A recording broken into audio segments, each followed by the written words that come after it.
Welcome in, have a seat. Kick back and relax, cause it's that time of the week. How's your day?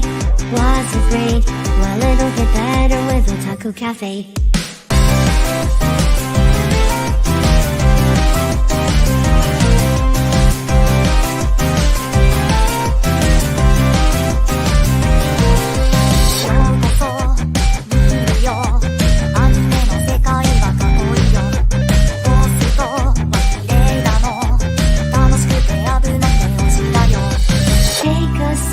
Nostalgia, let the memories bloom. All these stories in my head are gonna make me go boom. Kick back and relax, turn the volume to the max, bob your head until you're dead. Yeah!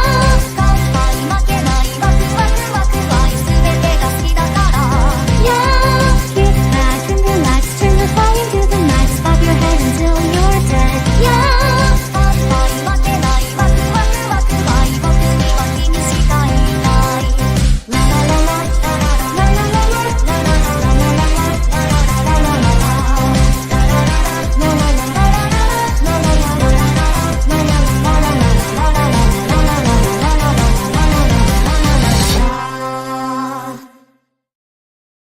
Gombawa friends, and you are our friends, and welcome back to another Otaku Cafe. We're doing it early nights. I know it's been about 5 days since you last heard our lovely voices or seen us on the YouTube. There is no Ethan because he got pretty busy. We were going to have Starman, but he had a certain matter to take care of, and we hope he does okay with that. Anyway, I am Matt, your CEO, your head chef, and to join me, Chris, the man who provides the excellent service. I'm that one guy. I'm all right. I'm on my last stand because I've been sick for the last 2 days. Oh no, with what? I had coughs, flus. It sucks. And you are here with us. Yep, I am that one guy who's on his last stand. It's okay. It's not a JoJo stand like you wish. Well, if only. If only. But anyway, guys, we got a pretty quick show. As everything in there, we're not gonna. We already talked about Friday stuff, except for Free In, which we will be talking about mostly, and a lot of other shit. An unexpected main event, but we had to for reasons. Yeah. Which we will get to at that. Couple of news real quick. Shy Season 2 got announced. Which one? Shy. Oh, it did? Yeah. Oh, it's official. Okay, nice. Yeah, I saw it on the Twitter formerly known as X. Oh, on the Twix, yeah. We also have Fallen High School Girl and Irresponsible Teacher manga concluded in 5 chapters. Oh yeah, I heard about this one. Wasn't this getting an anime? No. Oh, it seems like it would. And Akira Toriyama's series Sandland has a release date for March 20th. So it's going to be on Disney Plus or basically Hulu. And how they are going to air it is the first 7 episodes will be worldwide March 20th. And then every week, every Wednesday after that for the rest of the episodes. So we're going to get half a season in one go. Or 6. But it's scenes from the movie formatted as a series with some new stuff. Mm-hmm. So that'll be fun to check out. Are you watching this one? Watching what? Sandland. Probably. Yeah, I didn't watch I didn't finish Super, so why not? Oh, you talking about Dragon Ball Super? Yeah. I thought you did. No. I tried to. I couldn't get past Goku Black. Oh, yeah. Yeah. None of us could. But anyway, that is it for news. But Crunchyroll had their anime awards a couple of days ago. And yeah, they had a big event, red carpets, celebrities. We had Mercedes Monet and a couple others, Megan Thee Stallion. She was dressed as fucking Bucchigiri. What? She was dressed as Bucchigiri from I know, Part 5. I loved it. She's a big... Well, her music might not be my cup of tea. I always love a good anime fan, and that is what she is. So I'm happy for that. Would you like me to read these awards for the people? Go for it. I can't see. Well, you haven't, or you have? Oh wait, no. I think I saw like the lists. Didn't they pick like the Stray Dogs as anime of the year? That was Anime Corner. Okay, then I don't know. Yeah. All right. Best Arabic performance goes to Dr. Stone. Arabic performance? What? Arabic performance? For the Arabic dub, yeah. Wait, why? Why is that a thing? They have Arabic, German, Italian, Spanish, Portuguese, Castilian, French. Why? I don't know. Why did they need it? What? Why did they need it? They didn't need to do that. They're popular there. I'm not gonna read the names, but German was Chainsaw Man. Okay. You know, the anime in 2022 presented 2023 awards presented in 2024. Wait, hold on. Why? Because anything. Wait, did the German dub come out in 2023? No. There's Chainsaw Man stuff in here, and so is Boat to the Rock, Spy Family Season 1 Part 2, not Season 2, and a couple other things. Man, Crunchyroll's such a joke. Their cutoff date is anything after spring of last year. That's it. So anything for the fall ones, they have to wait till next year. That sounds really dumb. It's really dumb. All right. Continue the shit show. Yes. Best Spanish performance, Chainsaw Man. Best Italian performance, Chainsaw Man. Best Portuguese. What? They really like Chainsaw Man, huh? Yes. Best Portuguese, Jujutsu Kaisen. Only hitting the hidden inventory mark. No Shibuya Incident. Shibuya Incident is going to be part of next year. Sounds so dumb. It is. Best Castilian, Chainsaw Man. Best French, Jujutsu Kaisen, Hidden Inventory Arc. Best English performance, Chainsaw Man, Ryan Colt Levy. Best voice actor for Japan, Jujutsu Kaisen, Yuichi Nakamura. And now, here are the actual winner categories. Best Romance, Horimiya Missing Pieces. Fucking every day we stray further from God, and I'm not done. You're not done. Best Fantasy, Demon Slayer, the Star Spit Village arc. Okay, I if they gave it animation, I would understand, but fantasy? Fantasy, yes. Best Drama, Attack on Titan Final Chapters. Boo. Overrated. Yeah, I think, with where the date is, I think it's just for part 1. That means I'm going to assume part 2. It didn't include the movie. It didn't include the hour and a half long movie. No, I don't think so. Best Comedy, Spy Family Season 1 Part 2. I mean, sure, why not? No, I didn't we have Marshall last year? We did. Yeah. There was no Marshall in any of this. Best Action, Jujutsu Kaisen Season 2. Fair. Okay. Part 1. Yes. The must protect at all costs character.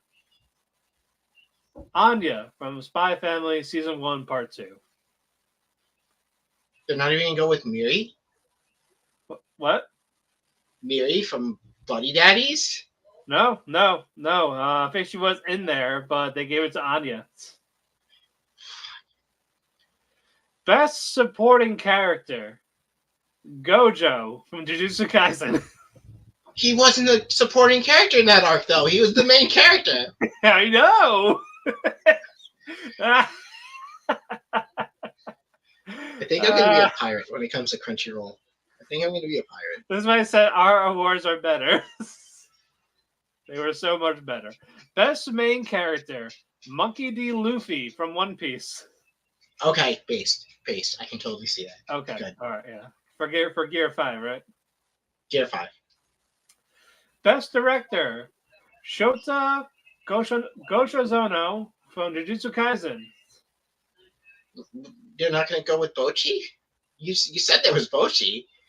I mean, Yep. The fact that, the director... Okay. Yes. Best Ending Sequence. Akari from Jujutsu Kaisen. Wait, ending sequence as in, the ending, ending theme? The end of They didn't go with fucking Fight Song? They didn't go with fucking Fight Song by Eve? Fuck them. Nope. Best Opening Sequence. Where Our Blue Is from Jujutsu Kaisen. Fucking... Yeah, they're fucking biased. It's a good song. It is, but their bias is all fuck. Yes. Oh no! I already know Crunchyroll's a popularity contest. Yeah. 100%. Best Continuing Series. One Piece. Okay. Best Slice of Life. Bocchi the Rock. Okay. That's his only award. It didn't even get music? Nope. They don't have a music category. But everyone else does, and all these other various websites and stuff, even Reddit. Also, Reddit gave Vinland Saga Anime of the Year. So, boom. Best Art Direction. Didn't have Dark Out. Didn't have Dark Out in Season 2. Yeah, there was no villain in any of this, so I am pissed. I am legit pissed. Did they even have 2 Year Eternity? I don't think I nominated for anything. Man. Best Art Direction, Demon Slayer. Matt, join me in becoming a pirate for Crunchyroll. Yep. Best Cinematography, Jujutsu Kaisen. Best New Series, Chainsaw Man.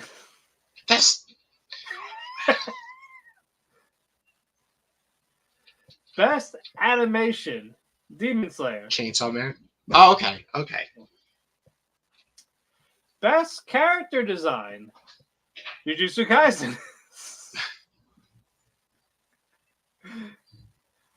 Best Original Anime, Buddy Daddies. Okay, based. Yeah, I can see it. And Anime of the Year, Jujutsu Kaisen. Man, not a lot of diversity. What? Not a lot of diversity in that list there. I don't know. Don't worry, it'll be here for the Shibuya Incident arc next year. I can't wait. Man, Also, I cannot hear or see. I cannot hear you. Hello? Yeah, I can hear you. Okay. Yeah, You froze for a minute. Yeah, it's been happening. I can't wait for their must protect at all cost character being Nanami next year. Being who? Nanami. Oh, yeah. Gotta protect him at all costs. Nah, he did. He did. But yeah, anyway, that's what makes it so funny. But anyway, congrats To the I winners.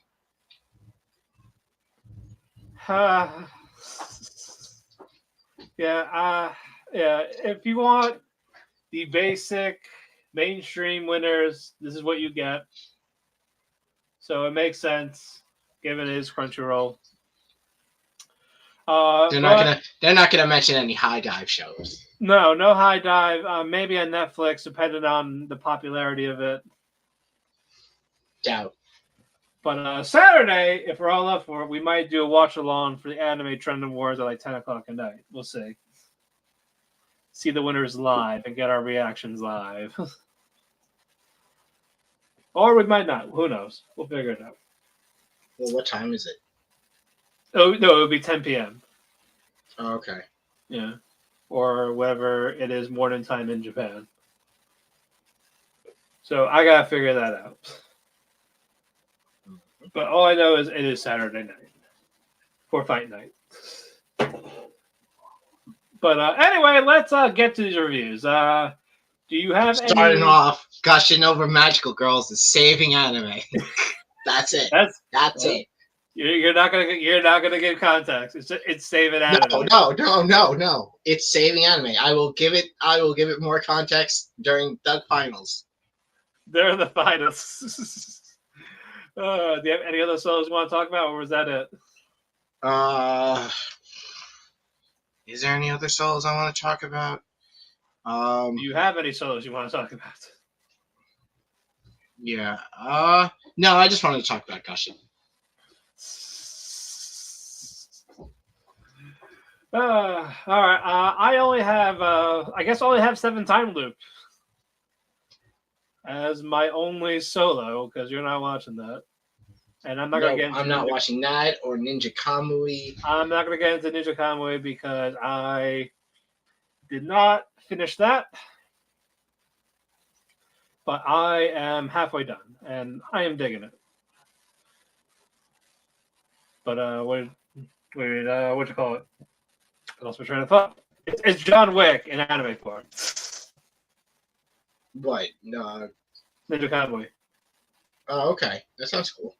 It does sound pretty cool. So if you love John Wick, that's basically it. Just get cool action. There's no pencils though. There's no pencils being used to stab people in the eyes. Is it better than Ninja Slayer from animation?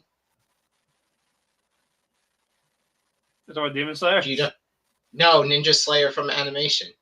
The old Trigger anime that was. You don't remember it, do you? No. Oh my god. Oh man. I'm drawing a blank. Hold on. I've seen Ninja Scroll, but not.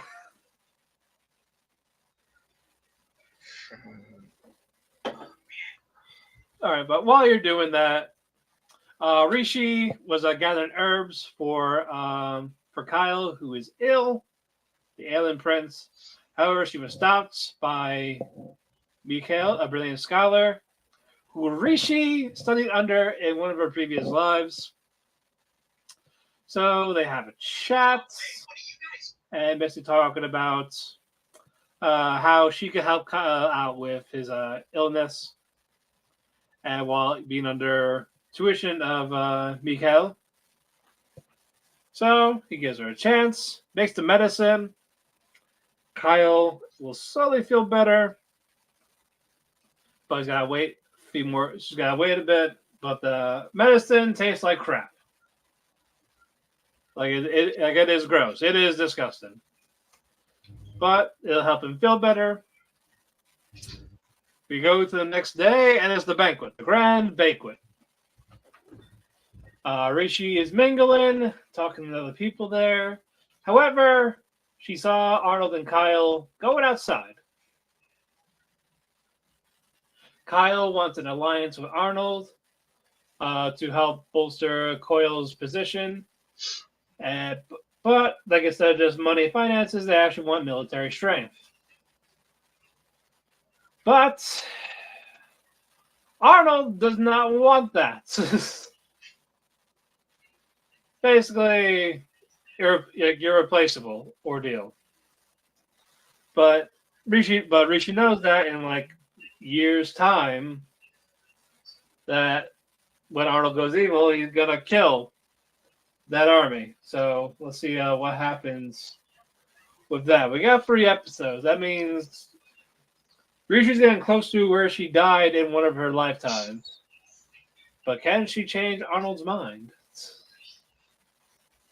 Who knows? Episode went by pretty quick. Not a lot happened in the beginning, but it was nice to see more about Rishi's life with the apothecary guy. And yeah, it's all going to come down to what Arnold wants to do. But anyway, that's our shows. So we got togethers now, right? Yep. Do you want to start with the shittiest one? Which one? Do I have to explain it? I mean, do I have to really point it out? Fire Hunter? Yeah, we were gonna hold off on it until the finale, but I think what happened in this one needs to be talked about really fucking quick. Yeah. Yusuichi, this fat man, who's the dad of Kira. Yes, the dad of Kira, who adopted Koshi. Yeah, and his sister. Basically kills all the gods by using blood. He killed the gods in the previous episode while letting his subordinate and the dog slowly bleed out. Yep. And as he's dragging Kira to the waterfall, maybe to push her off, his wife shows up with the body of an arachnid. Yes, and I'm like, what the fuck? And they're both trying to kill each other. And then for some reason, both their arms just shoot off. No explanation why. Yeah, I was like, how? How did this happen? And then they both fall off the edge and die. They fell to the waterfall.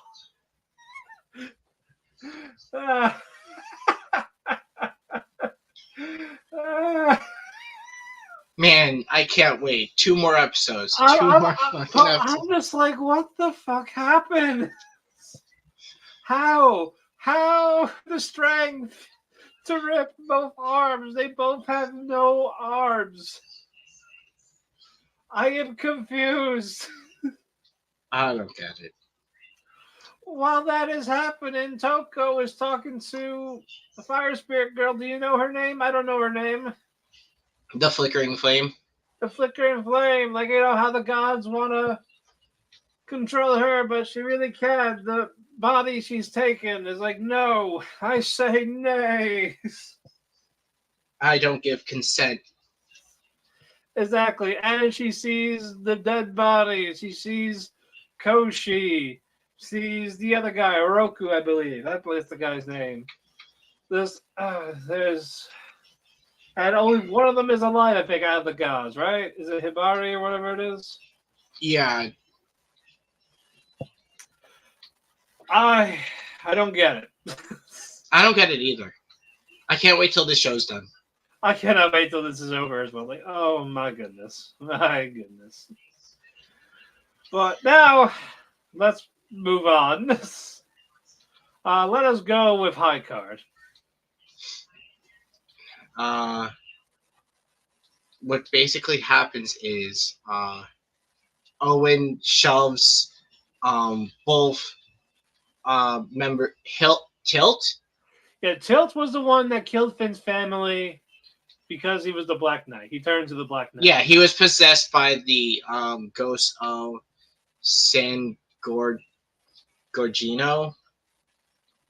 I forgot his name. Whatever his name is. Whatever his name is. Yeah, so now he's gone a little crazy. Yes. He didn't kill. Yeah, he killed Zenon, right? He killed Zenon. Yes, he killed Zenon inside the Red Labyrinth, and then broke the Red Labyrinth. And who was found during the Red Labyrinth? During the Red Labyrinth? Like, who was the Pinocchio's right hand man? You mean Owen, right? Yes, Owen. Yeah, Owen's the one who owns the Red Labyrinth card. Okay.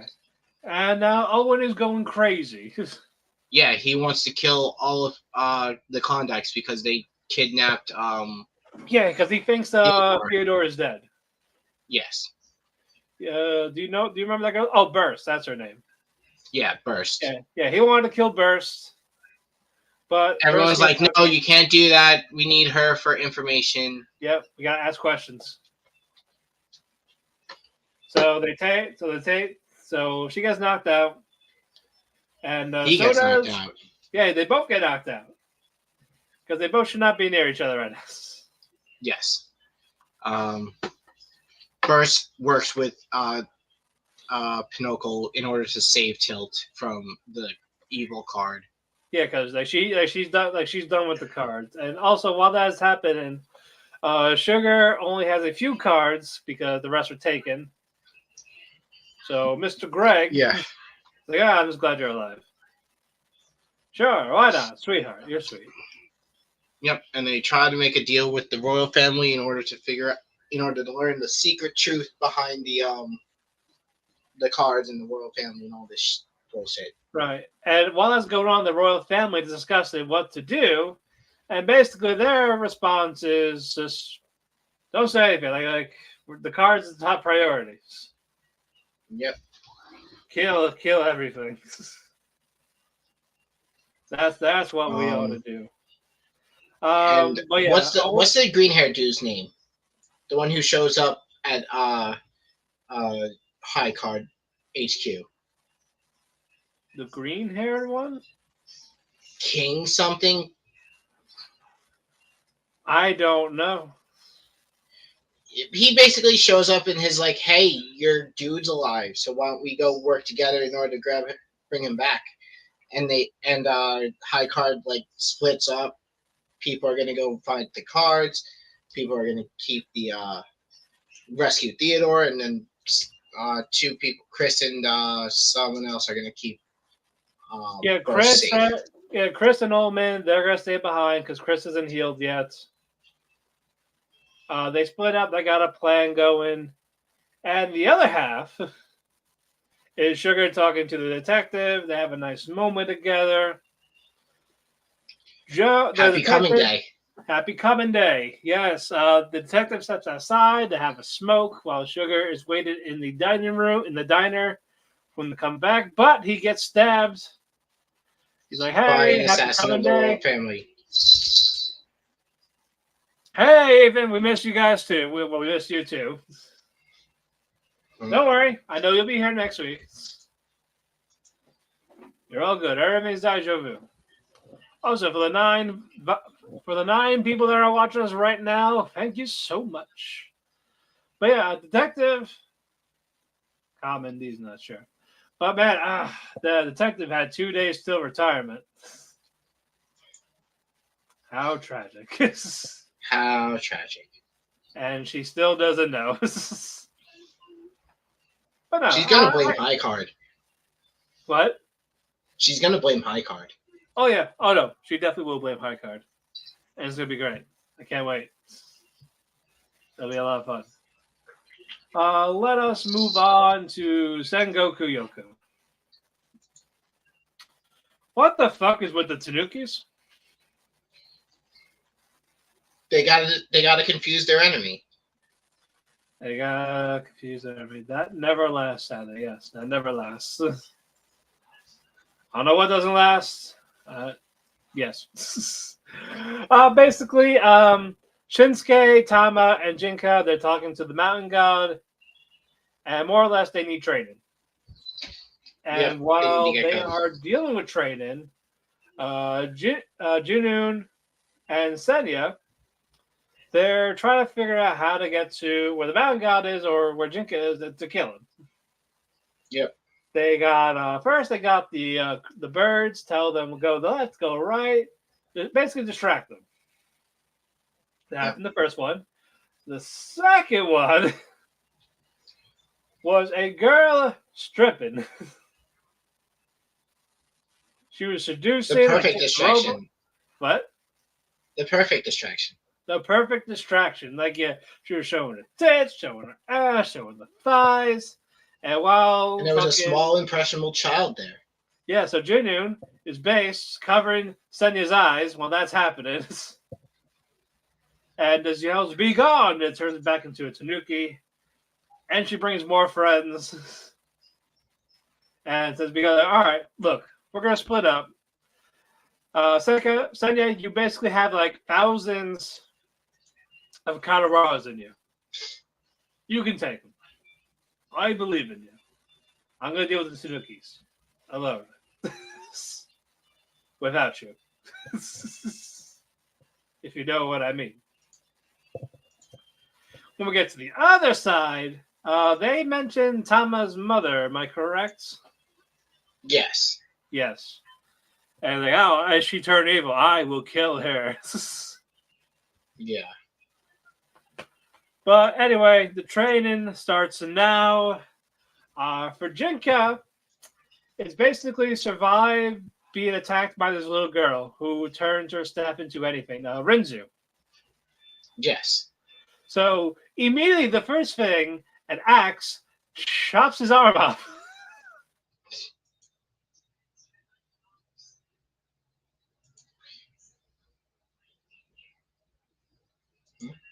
Her test, like I know it's like walk on water, like not being distracted, but like what's the purpose of her test?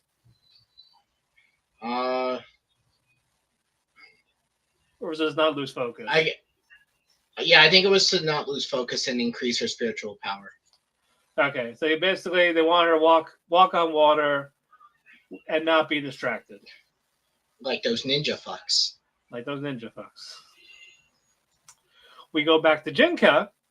Rinzu is just having a field day. They're using paw, hammers, and fucking Mountain God just tells Jinka, "You're miserable because your brother lived this life while you were training." But with the fairy eyes, if you live his life type of thing, vice versa. If one of you dies, the other dies. So I thought that was interesting. And Jinka talked about, you know what? Yeah, I didn't have the life I wanted then, but I have a sister to look up to. I met an idiot human. Basically, to activate his Sharingan, he has to acknowledge his life, basically his own life. So there we go with that. And the only one that passed the test, was Shinsuke. But before that, real quick, I think it's kind of important. Senya's walking in the woods. One of the spirits gave him a toy. Here's a toy. Don't kill me. You look like a kid. I'm gonna bounce. And he was fascinated by this toy. We'll get to that in a bit. Now we get to Shinsuke. He says, "I've got to go over this boulder, right?" So yeah, can I just fly? I can just float. Is that allowed? And the little mountain god is like, "Hey, you did it. Now you're the first one to pass your test. Now I'm going to send you somewhere." And she sends him on top of Senya. Like, here, yeet. And he stops himself. He's on top of Senya, sword by his neck. Look at that. They're both confused. They don't know what the fuck's going on. And that's where the episode ended. I miss Shaku. I miss Shakugan too.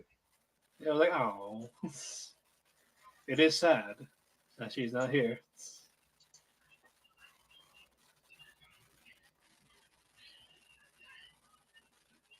Sorry. All right. Moving on. Let us go with Witch and the Beast. Do you remember anything from Witch and the Beast? I do not. You do not. Okay, this is going to be fun. This is going to be fun. Basically, face-off between Gideo, Helga, and Kuga kicked off. Helga lost her demon sword in the chaos, then Ashken went after Kuga. Gideo tried to get the sword back, But what you call it? Her and Helga got caught up by a Kuget. And well, all that's going on, Asha tried to reason with Kuget about the series of incidents involving the witch, 6 victims, and a witness. Oh wait, isn't that like all the betrayals happen in this episode? Yes, this is where all the betrayals happen. Okay. Helga being framed. She didn't want to hurt anyone. Yep. So even Gideo sees this. So I'm glad they're both helping her. Yeah. Even though she's a witch. But, character development for Gideo. Yeah. What you call it? And the weapon, the demon sword being corrupt, that was interesting too. But what you call it? With Gideon and Asha, it was hard to keep track of Helga because they keep running. Kogia keeps getting in the way. Hold on. What else? I'm sorry. I'm drawing a blank. It's been a while because I've been stuck with Rascal Senpai, and I binged all that one day. Yeah. So I'm kind of drawing a blank. But I think they were able to help her escape. Yeah, they plan on helping her escape, but I think the demon sword corrupts all the like members of the paladin group. Yes, okay, they do. And then that's when main bad guy appears saying, "Hey, time for me to fuck shit up because what's it called? We're gonna kill witches discriminately, even if they didn't do anything bad." Yep. And of course, Gideo is making the save. I love it. Yep. Like I said, progress.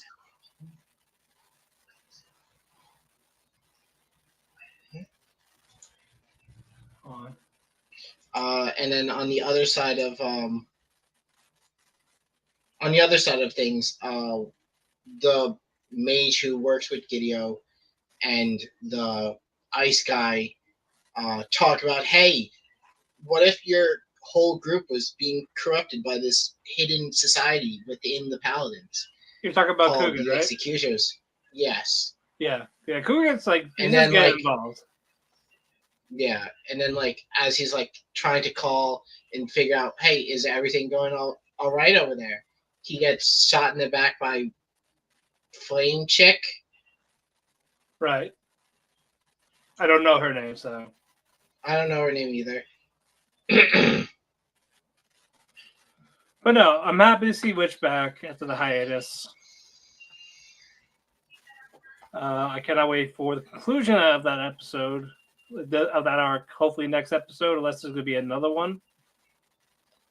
Maybe. I am not sure. But let us go on with Tales of Wedding Rings. You like being cock teased? You like being cockblocked? Oh, you're talking about how Hime and Haruto, yes. Haruto not fuck. Yes. Basically, Sato was in the bed with the 4 girls, and it was like the business was about to happen, but it does not. And Sato clarified that Hime is my number 1 girl. No ifs, ands, or buts. Granart is cool with it. Nephritis doesn't care. Zephyr's like, I suppose. But then Granart tried to get lucky, try to cut in line, but thankfully that did not happen. Well, not thankfully, unfortunately, it didn't happen. All the girls are asleep. Sato tells Hime, like, hey, let's go on a date, just you and me. Basically, the other girls ain't coming. So his grandfather, and he's like, "Hey, you gonna fuck it? You gonna fuck my granddaughter? Here's some money. You don't have to come back tonight. Don't come back tonight. It's fine. It's totally fine. Don't come back."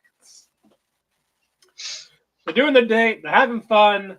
Granite and the other girls, they're spying on them from afar. They have to because they're jelly. But they stop because they don't do anything. Yeah.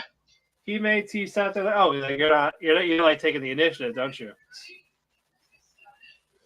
So, the free wives go back. They're like, you know what? We have fun together. Sure, why not? Sato and Hime, they're in front of one of the inns. And they're asked if they want to stay the night. Or you want to barter for a little while. But before that, Hime talks about, like, yeah, I hate that you have free wives. I know it's a role type of thing. I don't know. You probably don't mean it that I'm your number one. You're just saying that. And fucking Sato just gives her the business, saying, nope, I actually mean it. I legit love you. You're the most. All that. Pinned her on the wall, this deep, passionate kiss. Hime looks up at her and says, let's do it. And as Sato is about to check in, she chickened out. Yep. And said, our second thought, let's go back. I was like, yo. Okay, I mean, frustrated. It's going to be a while before any sexual relations happen between Sato and any other girl. I know, but it's going to be a long while. I don't even know if we're going to get it this season. I know that, but it's the blue balling that's like, my boy. So, go back. He rolls one out later at night, probably. I don't fucking know. They're making their way to the Earth Kingdom, and they talk about, dwarves live there. Dwarves are fucked. They're gone, basically. So for all we know, everyone there could be dead. Who knows? Yep. If that happens, I don't know. Let's just get the ring, and we'll go from there. And maybe we'll find something. And they have to travel there now on foot. End episode. These teasers, man, they're not good. Not good. All right, moving on. Tomazaki.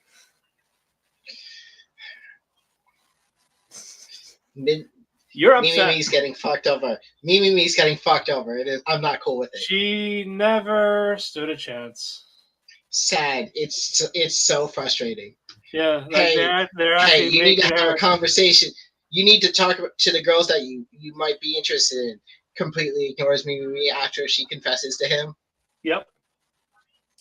Yeah. So basically, let's work on this play. It'll be totally fine. It's not gonna sway you from the girl who confessed to you. Yes. Basically, they have the cast for the play. Takahiro is going to be the main guy, and the two main girls is Hanabi or Tama and Aoi. So I was like, okay, interesting. Because Takahiro likes Aoi, and she's one of the love interests in this play. But yeah, then Mimi takes Tomazaki, pulls him outside. Hey, I want to talk to you about this our routine.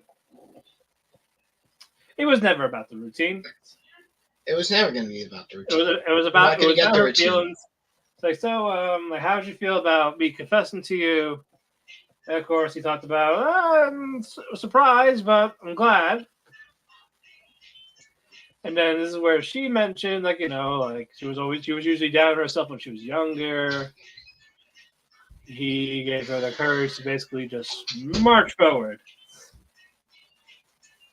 And Tomazaki just didn't give her an answer or anything. Because he's still figuring his shit out.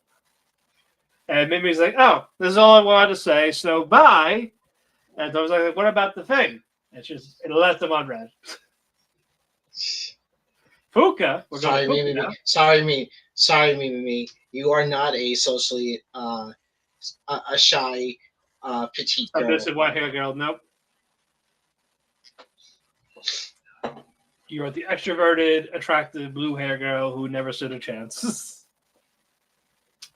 Then we get to Fuka. She gives Tomozaki the revised, I kind of match their personality and stuff like this to make them more comfortable. He reads it. Half of this was basically about the play. Like him reading it, and we're like seeing visuals of it. And I thought that was pretty neat. Yeah, it was interesting. But the problem was Fuka doesn't know how to write Aoi. So no one really no one knows her personality and all this. And then Tomozaki all right, let's talk to her. So they do an interview. She gives her answers, but they basically Fuka said this is all bullshit. Basically. Oh, she called fucking Aoi out. Yeah, it's these do not seem genuine. Like these feel fake. How she actually is I love it. Yes, that's what we've been saying. And Tomozaki agreed. Aoi finally learned that Mimi confessed to Tomozaki.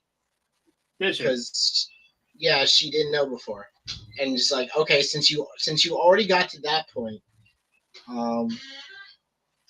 you need to do more goal. You need to do more events with Mimi. Yes. Yeah, that was at the beginning. But anyway, Tomozaki's like, all right, let's ask her old classmates. So they made 2 random classmates, one guy, one girl. And there was an interesting thing. The girl was talking about, she has multiple sisters and all this. And the guy talked about how she dated captain of a baseball club, I think it was. Yeah. It was a sports club.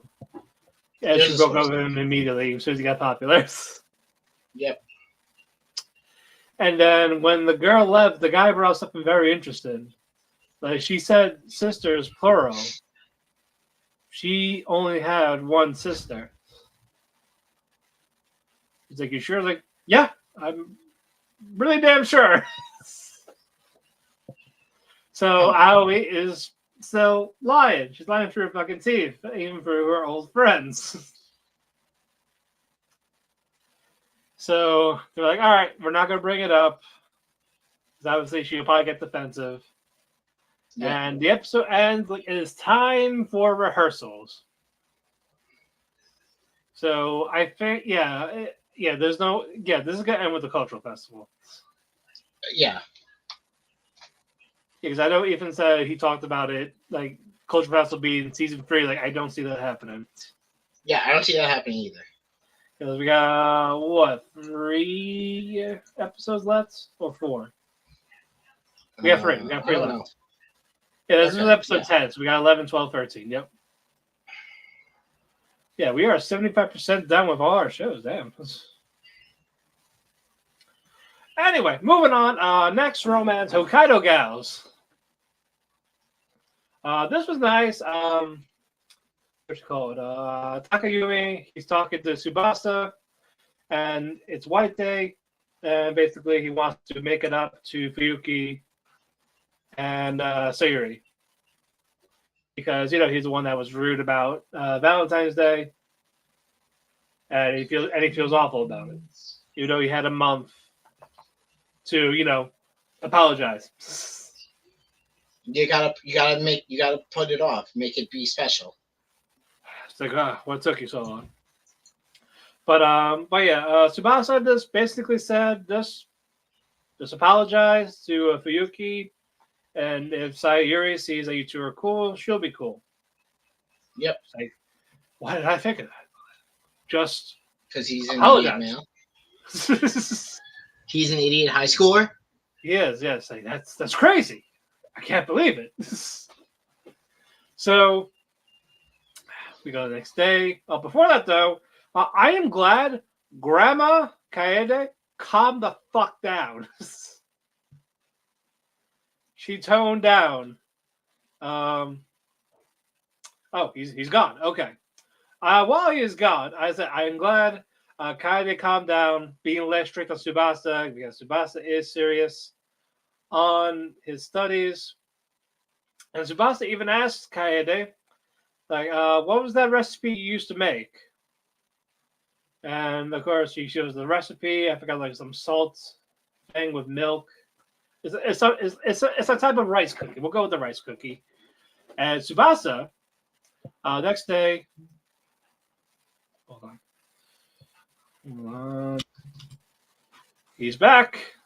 Back. You got kicked out. I have no idea what happened. Oh, you heard what happened already. No, I have no idea what happened. Oh, okay. Well, you're here now. But what you call it? I was talking about Tsubasa talking to Grandma, and Grandma how she calmed the fuck down. Yep. And gave her this rice cookie recipe.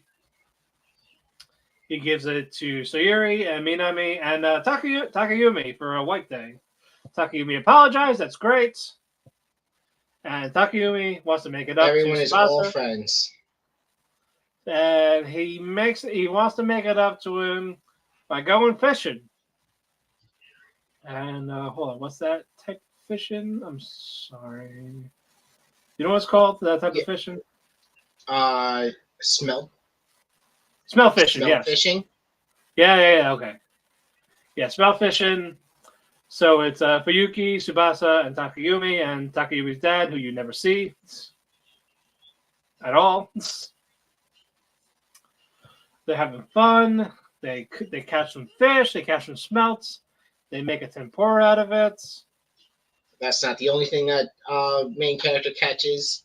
Yep, he catches a cold. Here we go. Here's rom-com 101. Someone has to be so sick. Relatable. He's sick. I'm sick. Man, where's someone taking care of me? Yeah, you got plague. Plague's doing his own thing. Yes. He's behind the camera sleeping. But I am also happy Kaede didn't scold him for having fun and getting sick. Yes, I was like, you know, okay, she's actually concerned for him. Cool. I love it. And nice cameo from Rena. Making sure he's hydrated.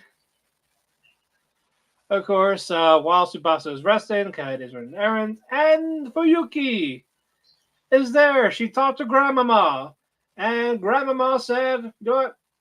While I run errands, you can stay over and take care of him. Usually, it would be like, fuck off. Yep. So Fuyuki gives him like a mint. Hands out. She says, it was my fault. I'll do whatever you want. Let me service you. For instance. But Tsubasa was holding her hand, basically saying, don't leave me. Don't make me beg now. Yep. So Fuyuki was holding his hand until he passed out. When he woke up, she was gone.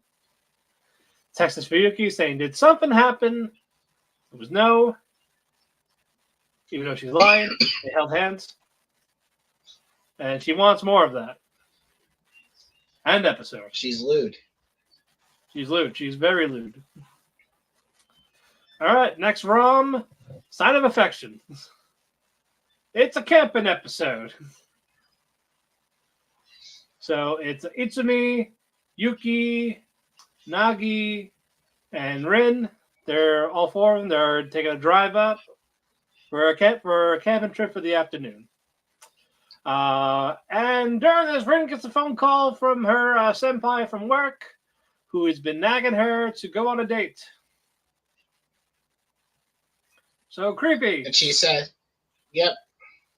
Basically, she doesn't want it because she has the hots for Nagi. And Yuki says she'll make sure Rin gets alone time with Nagi during the camping trip. That means alone time for her and Itsumi. Yep. Yuki finally might have a job opportunity because Mio, Oshi's sister, says, I might have something planned out. I'll text you when I find out. Unfortunately, that never came. Nope. At the camping trip, They're setting up camp. There's talks going on all around. But they practice some sign language. Yep. Itsumi also made a boot camp for sign language. Yep. Where they will have to take a test afterwards. Or we'll have to walk home. Maybe. Yes. Basically. So all that happened for a bit. Nagi and Rin, they got the alone time, and Rin was talking to Nagi. Nagi had a 6-year relationship that ended. He doesn't see the need for romance specifically, unless it was something that he really feels for. And while Rin was about to talk, phone call. It's her coworker again, saying, "Hey, you free?" And she finally said, "Nope, not interested. I already love someone else." And Nagi hears this. Yep, because he was like 2 feet behind her. Yep. Behind her. And he asks, "Who do you love?" And before we get an answer, we go back to them. We go back to Itsumi and Yuki. Itsumi says, "All right, you're upset. What's wrong?" She can't find a job. Yep.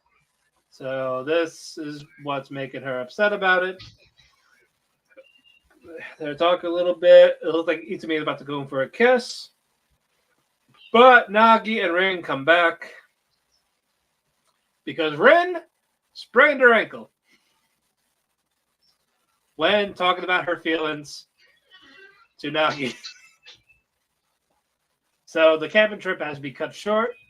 Nagi and Rin are talking in the car, and Nagi acknowledged Rin's feelings. I love that. So that's something we could do. So good on them for that. They'll get back in those. They'll get back in. Itsumi invites Yuki basically hang out at my place. And while Rin and Nagi are on their way to the hospital, someone takes a picture of Yuki and Itsumi. Or sorry, sees them. That was a sister, right? Yeah, that was Oshi's sister. Yep. So Mio talks to Oshi, says, "Hey, you know Yuki's seeing someone, right?" He's like, "So? Is it the guy with white hair?" It's like, "Yeah." "How'd you know?" "I hate him." Like, "Well, aren't you gonna do anything?" "No." It's like, "I hate you seeing like this. His family hates you when you're miserable." Yep. "Actually, confess. So we go near the episode. Yuki is spending the night at Itsumi's place. Itsumi is shirtless while he's getting dressed. They're gonna fuck because No, they're not gonna fuck. But when Itsumi they totally went to a convenience store and he picked up condoms. They're gonna fuck. Yeah, that's true. While Itsumi went to go grab Yuki's phone, there's a video call. It's from Oshi. So that means next episode is going to be Oshi and Itsumi basically duking out fisticuffs for the Yuki. Yeah.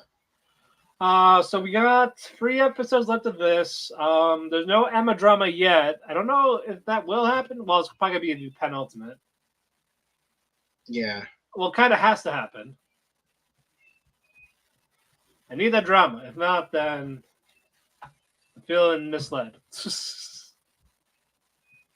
Like, it's there. Just grab it, because there's no way that we're getting a season 2. Give us something to make us happy.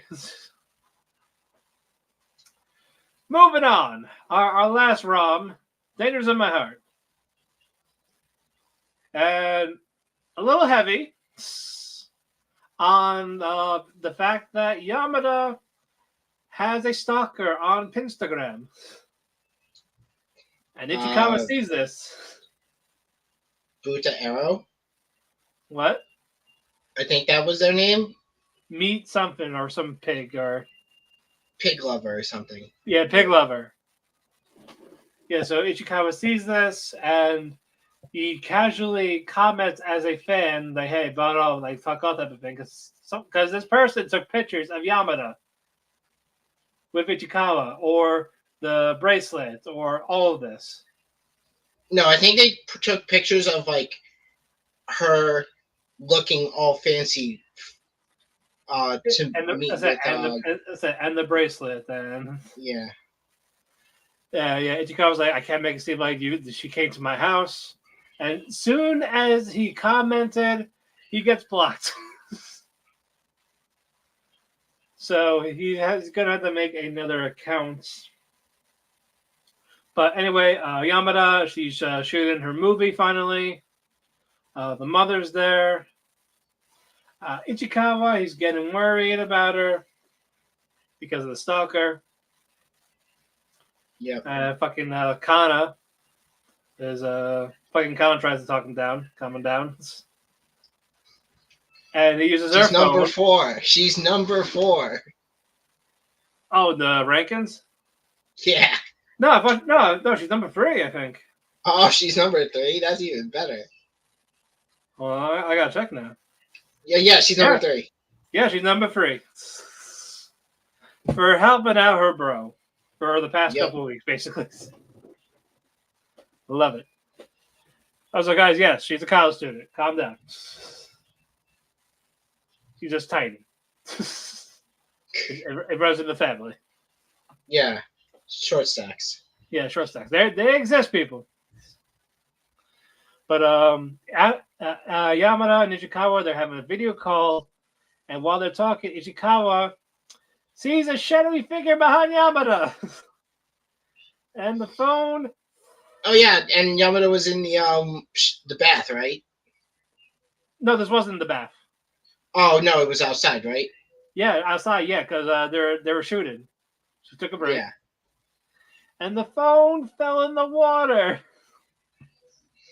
And Ichikawa gets freaked out, like, oh no, what happened? Yeah, like he is worried. You know, the stalker got him. Like he's like Oshinoko vibes. Like, what the hell is going on? Text a friend, or was it her friend or his sister that he texted? I think her friend. Yeah, saying, have you heard from her all this? And she's like, so she jumped you. Serves you right. Oh yeah, and we're missing the part where Ichikawa tells the online stalker to like lay off of Yamada. No, I said that before, and that's why she blocked him. Oh yeah, that's right. Okay. Yeah, that was in the beginning. So Ichikawa doesn't know what to do. So he goes outside her house. Yeah, the last resort was check in and see if she's home. He's waiting outside, and Yamada's father's there. Base dad. I fucking love him. He is so fucking chill. He's the best. He is. Oh yeah, he invites him aside. Like, you're cold, you're freezing, you're wet. Let me get you. He makes him this fancy tea because he's a French chef. Yep. And he's talking about and phone calls. Speak of the devil, but it was the mother's phone. And it's like, Ichikawa's here. Well, no. It's she explains the situation to him, and then texts him to tell the people at this house that she's okay. Yeah, and it's he asks whose house that is, if he knows whose house that is, and then he's like, "Oh, that's my house." Yeah, and he calls her back. Yeah, it's Ichikawa grabs the phone. Uh-huh. Yeah, I'm gonna talk it. Like, I'm sorry. I know you were worried about me. And all this, and the mother sees this, like, oh, hang up. Yamada, confessed to her mother that she likes Ichikawa, and what's going on? Ichikawa confessed to her father. Like, it's the best. It's the best. And the dad's just like, here's my friend code. Let's play Monster Hunter. Yep. I want to hang out and play video games with you. Base dad. So they're going to be best friends. Of course. We go to the morning. Ichikawa goes to the second accounts with what do you call it? Stalking the pig person, pig lover, and pig lover is saying they're right by Yamada. They know where she is. Ichikawa runs there, and Yamada is with Nico, the white hair girl. Yeah. And Nico just glares like, "What are you doing here?" It's a ramen shop, and Ichikawa says, "Can I join?" Yamada's happy, and he leans over to Nico, saying, "Pig lover." Like, it's you! And what you call it? Yamada finished her ramen very, very quick, like less than 5 minutes. This giant bowl, because it's one of those you have to finish quick. You have to eat quick and go next person in line. And basically, talking about how she adores Yamada, admires Yamada as well. So they're now friends-ish. She unblocked them.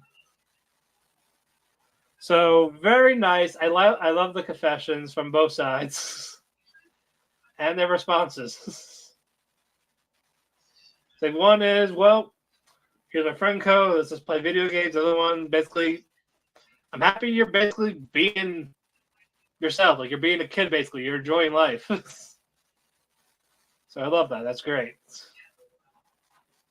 What do you think? It was a good episode. It was a good episode. Hold on. We got 8 more. Sorry, 9. We got 9 more. Let's get to it. Delicious in Dungeons. What you call it? Marcel is still injured. So they can't go anywhere. And coincidentally, they're met up by a group of gnomes and their old partner, dwarven partner, Namari. They basically they want to go through. They saw the Undyne was pissed off. He's like, "Oh, what'd you do to piss it off?" And yada yada. Basically, you help us go downstairs. I'll heal your friend. They got down there, giant tentacle monster. Also, I'm forgetting, Float can resurrect people. Oh, yeah. It's like the Undyne won't hurt us. And fucking headshot the dwarf girl. I was like, okay, so it's going to hurt us. You were right. And fucking Shenshi does not like resurrection magic. Like, what's dead is dead. And the fucking gnome guy. It's unnatural. It takes fun out of adventuring. Yeah, but with this what you call it, with how the dungeon is, basically you're not really coming back to life. Like the dungeon that is like binding your soul. So that was definitely interesting. Yeah. They get the poison for the tentacles. They get a grab a few of those because they're gonna cook it eventually. Marcel gets healed. And while the gnomes are about to go back, at Lao's request, take Marcel with you because she has no mana. She doesn't want to leave. She wants to help her. She wants to help her friend, his sister. And basically, she would have to eat the Undyne to get her mana back. Drink it. Yes, drink it. Slurp it. So they need a plan. Basically, Shenshi's fucking cooking pot is the answer. Because it's made of adamantium. Yep. And so basically, Laos and Shenshi, they're going to basically trap the Undyne into the shield and cook it. Boil it. Boil alive. It's weak to fire. Because if you kill the old spirit, a new spirit comes up and the anger's gone. So they got to do it like that. Laos, he's too weak to hold the shield. So, what you call it?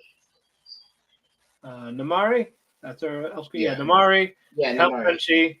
They close it together. They boil it. They all eat it together. Marcel has her. Well, Marcel cooks this too by herself. Was she like giving her advice? Yeah, while Laos and the gnomes go explore some Adventuring boy. ruins. Yeah. Yep. She drinks it. Her mom is slowly coming back. And the gnome tells the Mari, like, you can go back with them if you want. Like, we'll pay you still. And then the Mari's like, nope, I actually want to be with you guys. I want to explore more, study the dungeon more. It's not about the money anymore. So they go on their merry way. While basically Marcel's healed up for the most part, and the adventure continues. I'm glad because I didn't want to see Marcel leave. Yeah. Up next, Chain Soldier. Invasion time. Invasion time. Invasion time. Basically, of course, Tenka has to flirt with Yuki. Because why not? I love Tenka, by the way. One of the not Yuki's sister, the other ones. I forgot what they're called though. Coco and one of them's Coco. And Aoba. Yeah. Oh, that's the sister. I'm sorry. And yeah, Aoba's the sister. Yeah, Nawa. Nawa, yeah. Or We'll go Yuno.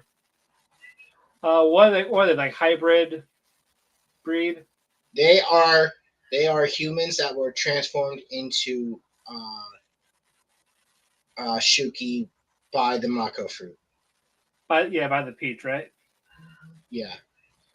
Yeah. They one of them commanded Yuki to stay still. While she stripped Coco, while she stripped him and licked all his wounds. Yeah, while 69 of him and all this. Like right in the face. Yep. But what you call it? The sister, Knight's reunion is actually her. Found out, she got transformed from the peach. And you see their society. It's like it's not evil. Yeah. Like it's really not. And while the other stuff's going on, Kyoko's trying to figure out where he is. But the fact that she owes him a reward, her body tingles. It's got the shivers. She's got the willies. So she's gonna follow those, but she's gotta follow those urges to basically, I don't know, topple it, straddle him or something. I don't know what the fuck's going on. But when Yuki was talking to his sister and all this about, you can help out the squad and all this, and they just glared. Basically, they're evil. They're why we're in this situation. Mm-hmm. So we're gonna have a battle of conflicts in the next episode. Of course, Squad 6 is joining the battle with Squad 7 to get there, and there's gonna be a massacre, maybe. I don't know. What do you think?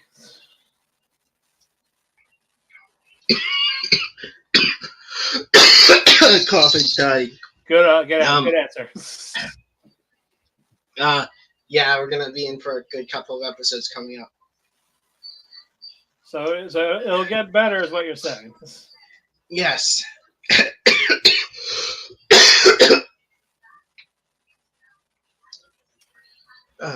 Okay.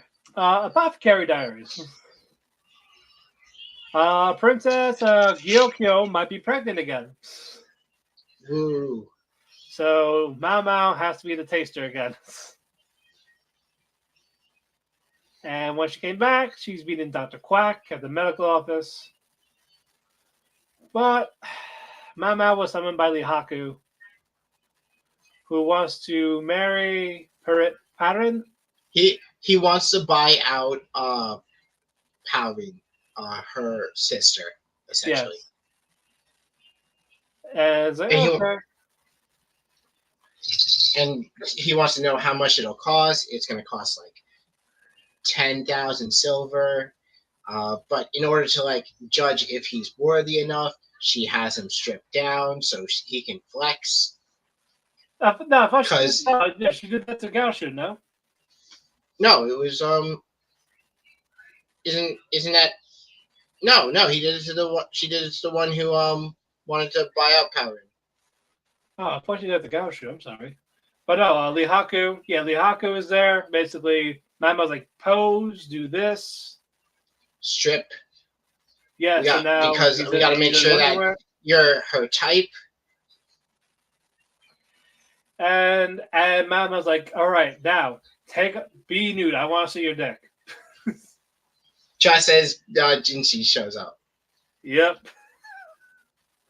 And he was about to snap. And Mama said nothing improper was happening. I was just taking a good look. I was the like, straightest face. Oh, I loved it. And then we get a flashback of how Lihaku was there with when he first met Jinchi, right? Yeah. But before that, though, Jinchi will do anything to make Mama happy, even give Lihaku the money to buy her sister. But Lihaku turned it down. He wants to earn it. Yeah. So I love that part. But Lakin, however, he's up to something. Because we see blue roses. And I'm curious what they symbolize in this. Do you have any idea or no? No clue. So... But they're probably going to be important due to how, like, they're focused in the opening. Right. But I don't know what to think of Lakin. Like, is he evil or not? Misunderstood?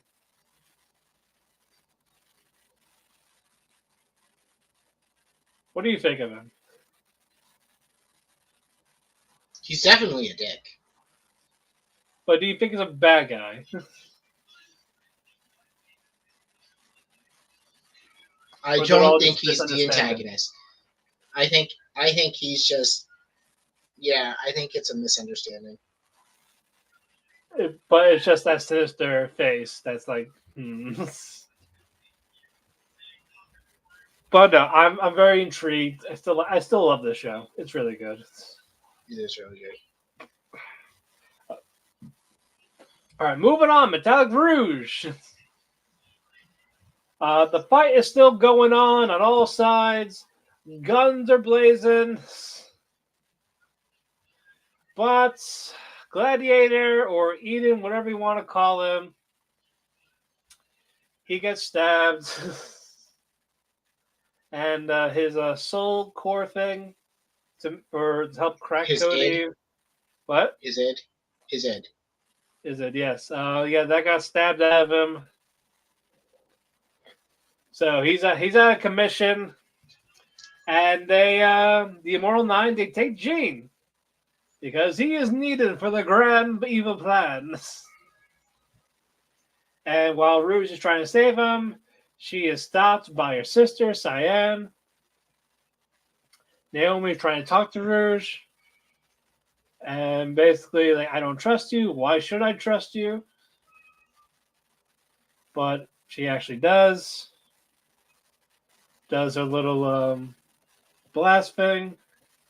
Cyan is knocked out. She's taken to custody.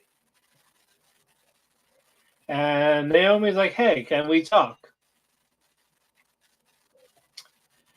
And surprise, surprise! Naomi is an Aeon. Who could have seen that one coming? I was like, oh, okay, sure. I thought she was just going to stay human, but why not? And she's one of the first Aeons. And you see 3 other Aeons, like these, the first of their kind, these like legendary beings type of thing. And they're also using the Aeons as tools for their benefits. just like the humans are. And they don't want Rouge involved anymore. Basically, Naomi will take care of it. And the goal was Venus, I believe, right? Like, what was in Venus? They were given Venus in order to give by they gave the humans neons in order to get Venus. So that's their habitat. Yes. Yes. So not going to interfere, but Rouge is going to anyway. And Naomi says, I need a vacation.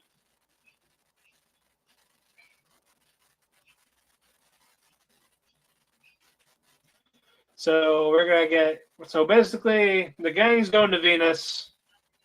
Another fun battle up ahead. I'm still glad we're getting a plot. Mm-hmm. Nice little reveal with the Naomi. And could they still fuck it up in politics, or you think they're going to be? Is this going to be as it is now?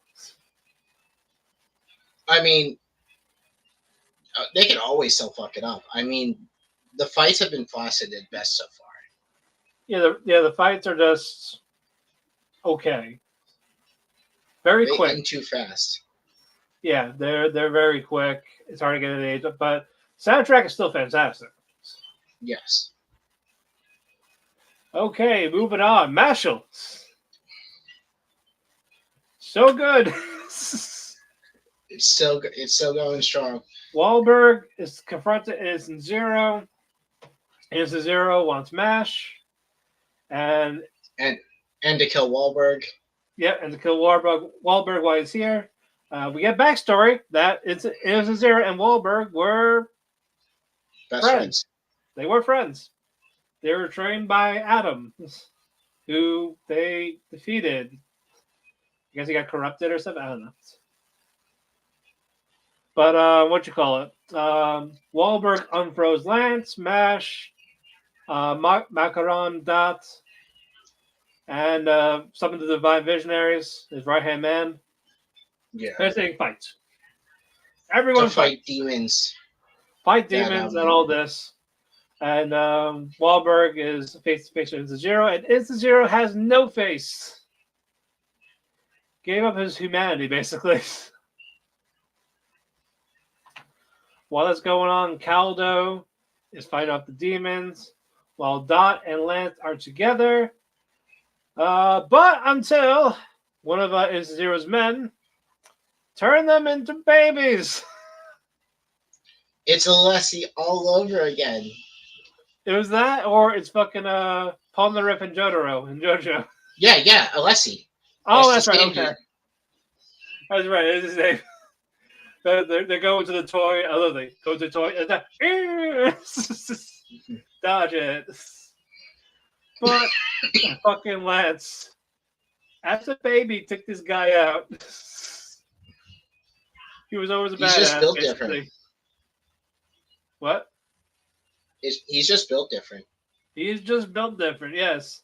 And while all that is happening, Mash is confronted by Cell. And it's like, we meet again. And Mash is looking at him like, you. He's like, you don't know me, do you? Like, you don't remember me, do you? I'm sorry. He just sees him as a cream puff. His head's a cream puff. So fucking Cell, he's doing his magic now. Mash knows who he is. And fucking punches him in the face, knocks him out, and he's knocking down this tower. And then we're getting ready for the big fight between Wahlberg and Insta-Zero to hype it up for next episode. I'm excited. It's going to be good. It's so good.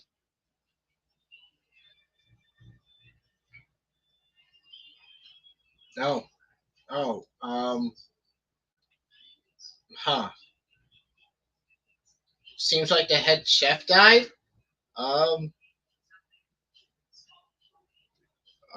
I guess I'll continue on.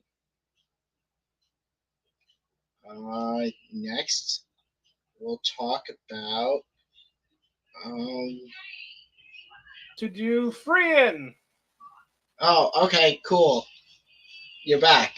Yeah, I was I hit the back button on the wrong tab. sad. So were you able to hear me at all? Yeah, I can hear you. Did we lose our viewers? I don't think so. Did we? It says 0 on my end. I can't see it. Shame.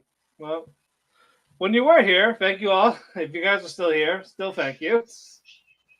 I apologize for that.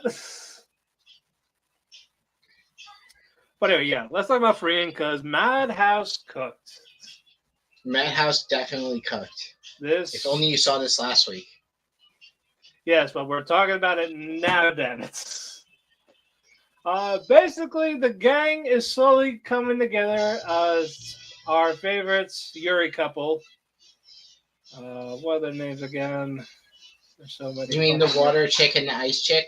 Yeah, Lawin and what's her name? Oh yeah, basically Lawin and the other girl. Now they're with the group, and of course they're fighting in the background while they're thinking of plans. Yep. I'm like, what the fuck? Basically, Freeing has a weakness. She cannot detect mana when she's distracted, type of thing. She cannot detect mana when she's casting a spell. Yes. So that is her weakness. So Freeing and Fern are going to deal with that, and Denkin's group is basically going to take care of the other clays. They are going to hold off and not die while fighting Sense. Yes. Basically. Fuck Sense. And speaking of, we get a flashback with Freeman talking to Sense, right? No. Talking to the Grimoire girl. Sari. Yes. Talking to Sari. Gives Flam's last will. And it was to basically guide humans into magic. And she's just like, get out of here. Sari's like, why would I do that? That we were special because we're the only ones that knew magic, and now humans are going to learn this. No, I don't know why Flam agreed to that shit. But Freeing talks about, she actually finds it amazing that people are learning this magic. And while we go flashback, we'll get back to it because it's an important thing that happens later. Fern and Freeing, it's Freeing against Clay Freeing, and the animation was stupendous for this. All the spells going back and forth, everything going on. It's crazy. I was loving it. They were in the air, and while that is happening, Fern makes a shot at the clay thing. But when we get a flashback again, but basically they can live thousands of years. Basically, they're practically immortal beings, and the only way you're going to die is going to be one or two ways: one, the Demon King, or two, by a human mage. So I think that's foreshadowing for whenever this ends.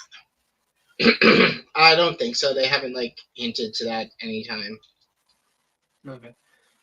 But I hope not. Let's just leave it. Let's let Freegan have a happy life. But no, I love that. And Fern shoots the shots. Who knows what happens to it? We will find out in the next episode because, cliffhanger. Why not? But yeah, I'm surprised with this season or this part of the season because I figured they would have finished the exams the first class trial by episode 6's part of this part, and then go into the City of Gold. So I guess the next season will be we'll have the City of Gold. Yeah, probably at this point because we only got 3 episodes left. So is this going to be the rest of the trial, the first class mage thing? Yeah. And then also, it was announced that a prequel of Freenin is coming out. So we're gonna get their actual adventures. So that's we're gonna see more of the corrupt priest. Yes, and everyone, Himmel, Isaac. I cannot wait. It's gonna be so fun. All right, we got 3 more. Let's get to them. Up next, Classroom of the Elite. What were you gonna say? No, I was I was thinking that too. Yeah, and this was a Hirata episode. His dark and tragic backstory. Yes, because he was being a whiny pussy little bitch. Yeah. Basically, it's time for the finals. They got to figure out the categories for the thing, and he does not want to help. Hirata wants nothing to do with this. Susan even goes up to him. Hey, I know I'm not going to be relying on you during this thing, but like if you have to participate, try to put in like some effort. Yes, but for that, Ayana Koji and Horikita, they're trying to get basically someone from Class A to betray Sayanagani. And like basically, if we beat them, you join our class. He's like, no. I just want her. I want to suck Yanagani down. Yep. What's his face? The Tenka? No, not Tenka. The blue hair dude with the glasses. He suggests Katsuragi from Class A because he has because his number 1 supporter was exiled from Class A. Right. I forgot his name. There's too many names. Too many names. But no, Suzune doesn't want to rely on that because if he gets caught, he'll be fucked over. Yep. So, which is fair. But they go behind their back and talk to him anyway, and he's like, "Yeah, sure, I can do what I can to help, but I can only really help in like mental math if I get picked." Yeah, because that's the only subject he is good at. Yeah. But he doesn't have any like requirements. He just wants to take Sayaka and Nagi down. Yep, which is fair. But what you call it? Suzune and Horikita and Ayana Koji, they're talking, and basically Ayana Koji tells her to basically pick chess as one of the categories because she's going to pick that. And they got to beat her, basically. Yep. Koji talks to Hirata. I'm sorry? And Ayana Koji says that he'll train train Suzune in chess. Yep. Online, so nobody knows it. So nobody sees it. Yep. Yep, at midnight, phone call type of thing on the computer. He finally confronts Hirata. I said before that, because Koenji provokes Hirata. And he pushes Michan. Yes. I was like, yo. And Koenji's like, hey, don't worry, I got you. And he's like, no, I don't want you to hold me too bad. You're mine now. And Koenji just tells him, like, dude, like, you're a waste of space. Like, you're out of my way. Like, I am fine on any category. So I am excel in everything. He's the best. He is the best. He's holding back a lot, too. Or imagine he knows nothing, but he's just the fact that he's so charismatic, they believe him. Yep. I believe him. He's king from One Punch Man. Yes. Oh god, that'd be fantastic if that was the case. But yeah, Ayana Koji talks to Hirata. Hirata explains, well, I've been in this situation before. They bullied the friend. When I was in middle school, my friend was bullied and I did nothing, and he almost killed himself. He attempted suicide. So and now he's in a coma. So in response to that, I became a dictator and punished everyone in our class for with violence. any scuffle. Who, even if they didn't do it, I also punished them with violence.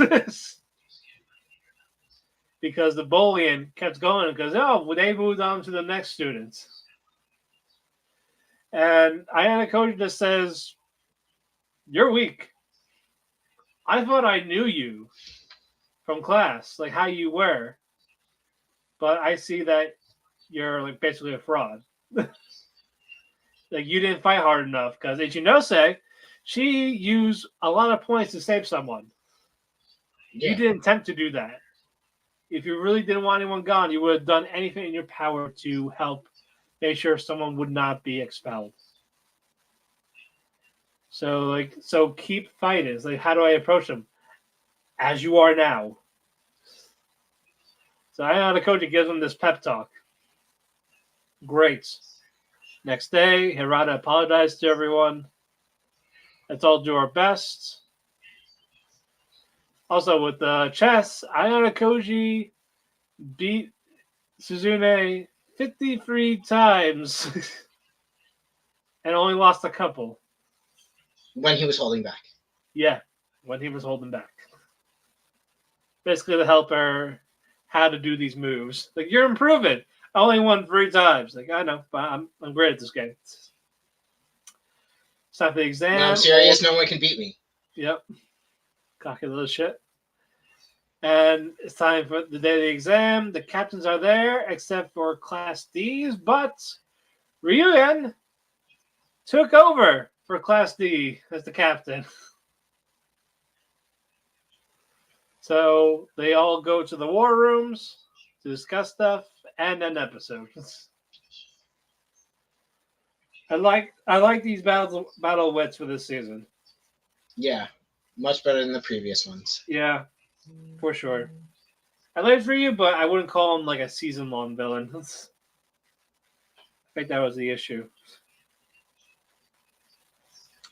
But anyway, it's time for the co-main event, the return of Solo Leveling.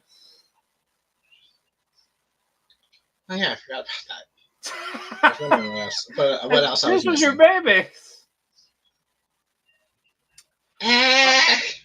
Not this adaptation, huh?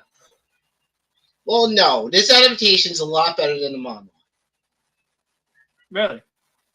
Yes. So basically, in the manhwa, when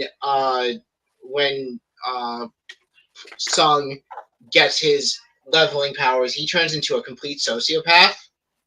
Right. And like completely loses the character of, oh hey, I'm gonna help people, like I'm gonna, I'm gonna just focus on myself and fuck everyone else. Who cares about my mom right now? I'm gonna just focus on because I want this thing. So they made him a human in this season. Yes, they made him more human. Okay, that's actually good. Yep. I actually love that. That's great. But anyway, Jinwoo, he's not leveling up as much as he would like. Like he's level what, 26? Yeah. Basically, he needs more. So he takes the guys offer on challenging them on taking on the 19 dungeons. Yep. But unfortunately, they need a team. They need 8 people. If they don't have 8 people, they can't really do it. But even though Jinwoo prefers just them, basically they still need people to sign off. To say, hey, we were here. Sure, great, fine. They'll just do what the guy before did and hire people. Yeah. But it's interesting, the people that they picked. It was anyone that survived. No, that was for something. That was for something different. They were called for an emergency summons. Oh, okay. So those people were summoned were called for an emergency summons. Okay, so this is not the 8 people. This is not the 8 people. Okay. Sorry. Because the dude would have been there too. Because he needs to be there. That's right. Oh, that is right. So, it shows Hunter's Song, the dude who lost his arm, uh, in the dungeon where Jinwoo learns the ability to fight, or I mean, Yep. gets his level up powers. Uh, like trying to make do with what he lost, but it sucks. Oh yeah. And then he complains like, "Oh man, if only I had actual martial skills instead of this stupid magic." Man. Yep. He then gets an emergency summons where he meets up with Jinwoo and then all the other people that were in the first episode. who survived. Yeah, and he's like, I can't believe you're actually here. He apologized to Jinwoo. It's like, hey, like, I'm glad you're alive. I'm basically sorry we left you there. It's pretty cool you got your leg back. Yep, you must have had an amazing healer help you. Juhi was there as well. And yeah, she was also relieved. Like, wow, you glowed up, essentially. Yep.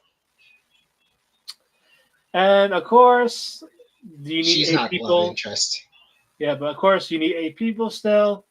There's only 5. So they bring in 3 convicts. 3 convict hunters. Yep. And they have a supervisor. Choice. Yep. Basically, they have to reduce the sentence. And basically, as they're walking inside, also the old man, he wanted to lead the charge to make up for what happened. Yep. He wants to redeem himself. And they're going into the dungeon. End episode there. I'm looking forward to more crazy action. But we're going to get in this dungeon. Are they going to see Jinwoo fight, or is that going to be a secret? No, they're going to see him fight. So they're going to see what he can actually do, basically. Yep. But I can't wait. I'm excited. We got 4 more episodes of this because we had a week off. Good old 7.5. Yep. Yeah, it was rated the lowest episode in Crunchyroll. As it should. I was like, it's a recap. What did you expect? We expect it to be shit, and we don't want them. Just give us nothing. Yeah, just take a week off. Let's replay an episode. But you ready for the main event? Yeah. This was the most unexpected thing we are going to do. Bucchigiri. I cannot believe we are closing with this show. I'm not. But this is really good for a lot of things. But it kicked off the aftermath of what happened. Marito is in the hospital. Maharo tries to feed him awful food. This horribly cooked. And Marito wants Aratine. He wants Aratine, basically. I need him. Of course, he shows up. Marito is happy, and Maharo is not happy, and she gets kicked out of the room. No, oh no, it's parents only, family only. You can go. You dropped off what you wanted. Thanks. And fucking Marito is leave. And as Araji is talking to Maharo, she was pins him against the wall. Just because you beat Shindo, don't mean you ain't shit. And walks off. And he's gushing oh, she pinned me against the wall. I don't like him as a main character. I do not. No, it should be Marito. Just make it Marito. Just make it Marito. He's the most fun character.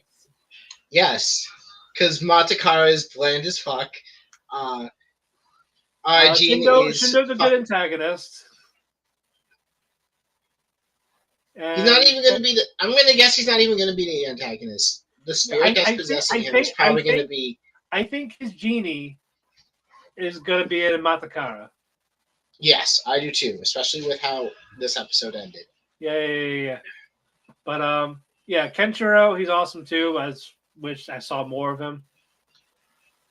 But Marito says to thank you. We're going on a double date. We're going on a group date. Yes. Group date. Right, group date. So be there. My sister will be there too. It'll be at the beach. Yep, at the beach. So Arajin, he was getting happy that it's a beach episode type of thing. Let's go. I want to see her bikini. It's the greatest beach episode. Yes, she's going to be wearing whites, like a two-piece type of thing. I'm excited. Gonna be fucking horny. Let's fucking go. As we get there, it is not a beach episode that you think. The group date is a professional wrestling show where the gangs get together to have matches. They have wrestling matches. I fucking loved it. It was really good. And Archie is so disappointed. It's like, okay, maybe Maharu can make it better. And she comes in riding on a fucking camel wearing, like, black gothic cover, no bikini. And then she's riding a fucking camel. Why a camel? Because it's supposed to be Aladdin. Yeah, and now his day is ruined. His life is over. So, sure, okay. Arjun wants nothing to do with this. We're getting matches. Kenichiro loses his match because he pulled his back. Also, shout out to one of the delinquents pulling the Yuji Nagata with the armbar and doing the Blue Justice salute at the end. I loved it. I popped for that. Marito, he's ready. He's getting frisky. He's getting he got a match in. He's winning matches. And now it's time for a tag match, players. So Marito and hang on. Who's the other guy? The blue hair guy. Nagare. Oh, okay. Yep. They take on Matakara and Arajin. And Arajin, because the other group doesn't have that many players left. Yep, so he got dragged into this. Matakara's getting his ass kicked by Marito. And Arajin tries to distract. Oh, here's your favorite food over there. And he's like, where? It's like, you fucking liar. Where is it? Like, he's going to kill him. So he headbutts him and all. He throws him in the ring. Arajin headbutts the guy. And pins him. Falls down. He pins him. And he wins. So Arajin and Matakara win the wrestling match. So, okay, they're all calming down and all this. Arajin gets the food. Shindo is serving the food. He's one of the vendors. And the fucking Shindo is talking to his genie. He's like he has a plan in mind. So, this was great, actually.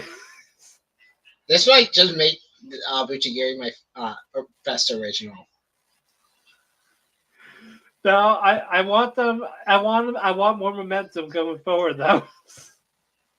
We're not going to get it. This was the peak. This was worth it alone. Yeah. We have 5 more episodes. We do? Yeah, because we had a week off. Oh. And we're on and this is episode 7. So the season finale is gonna be before we do our after our awards. Fuck. I know. I fucking know. Shame. For shame. But hopefully the next 4 episodes are good enough to warrant it going somewhere. But closing thoughts. This was a solid week. Solid week. Great Bucchigiri episode. Nice to see Solo leveling back. Signs and Nature were great as always. Magical Hunter is always gushing weird. over magical girls, saving anime. Saving anime is the GOAT. It is peak. If you are watching it, you will probably understand why. But with that, sorry, go ahead. No, I didn't say anything. Okay. But with that, the cafe is closed. We'll be back next Friday, March 15th, I believe that is. March 15th. Anyway, you can follow me on Twitter at DamianPhoenix12. You can follow him on Twitter at Chris Zephyr, CRYSZEPHYR. You can follow our Twitter at Otalku Cafe Anime. We also have a link tree for wherever you listen to your favorite podcast. We're on Spotify, Apple Music, Amazon, iHeartRadio. We're no longer on Google Play because that's going away. You can watch the replay on YouTube or listen to the audio there as well. Just type us in the Google search bar. You'll find us. We also want to thank Sean, our editor. We also want to thank W2 Network and Chairshot Radio for hosting us on their platforms. You can follow them at W2 Network and at Chairshot Media. Always use your head. We will see you next Friday. Hopefully, Ethan will be caught up. In the meantime, Oyasumi, good night.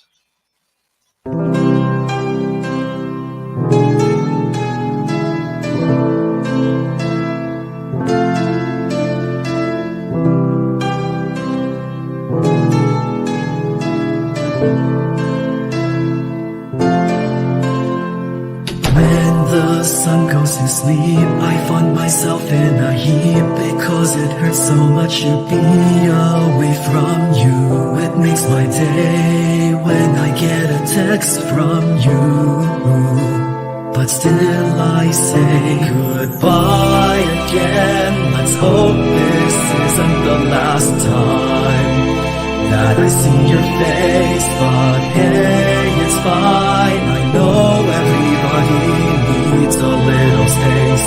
There's no one to blame. Goodbye again. Let's hope this isn't the last time that I hear your voice, but it's your choice. I can't keep you here forever. Just promise me that you'll come back.